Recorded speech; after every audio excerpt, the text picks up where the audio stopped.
Bona nit, estimats oients. Avui no parlem d'un conte, parlem d'un tuit. Sí, un tuit que veieu en pantalla d'Esquerra Republicana de Catalunya. Un d'aquells missatges que volen semblar humanistes, però que, si els escolteu amb atenció, fan olor de full d'Excel.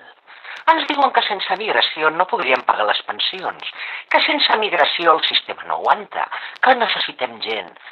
Però no ho diuen perquè siguin persones, no ho diuen perquè tinguin drets, ni tan sols ho diuen per humanitat, no. Les necessiten perquè el sistema funcioni. No parlen de la migració com una qüestió ètica, sinó com una peça funcional. No són vides, són variables. I això, estimats oients, té un nom molt lleig, encara que es digui en veu dolça: utilitarisme. És hipocresia política embolicada en paraules boniques, un humanisme de cartopedra. Capitalisme amb bandera progressisme, perquè quan només t'importa la migració pel que et rendeix i no pel que hi pateix, no ets solidari, ets cínic.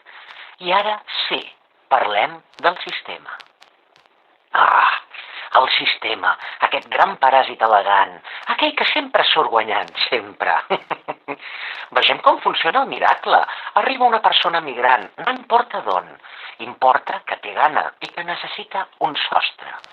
El menjar i la llar no són opcionals, així que, passi el que passi, pagarà, amb diners, amb el cos o amb la dignitat. I aquí entra el mercat tan fi, tan educat, tan decent. Treballaràs en negre, treballaràs 12 hores, i si no t'agrada, n'hi ha 10 més esperant. Condicions infrahumanes? No, optimització de costos, estimats oients. L'empresa guanya, no cotitza el que toca, no assumeix riscos, no paga conseqüències. Però el cos es trenca igual, la salut cau igual, la precarietat arriba igual. I llavors, sorpresa! Les necessitats bàsiques es cobreixen amb els impostos de tothom. Sanitat, ajuts, serveis socials. Així que fem un petit resum ràpid, que aquí, en aquest programa, ens agrada la claretat.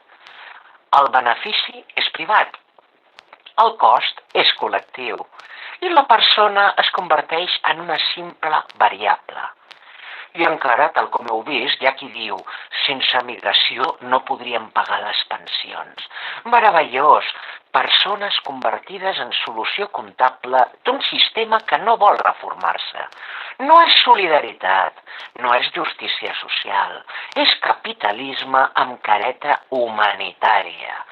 Perquè, estimats oients, un sistema que necessita gent vulnerable per sostenir-se no és solidari, és depredador.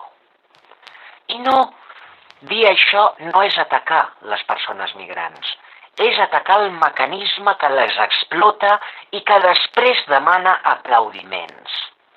Així que, a la propera vegada que algú us digui que així funciona el sistema, somrieu i recordeu: un sistema que només funciona quan algú perd, no funciona.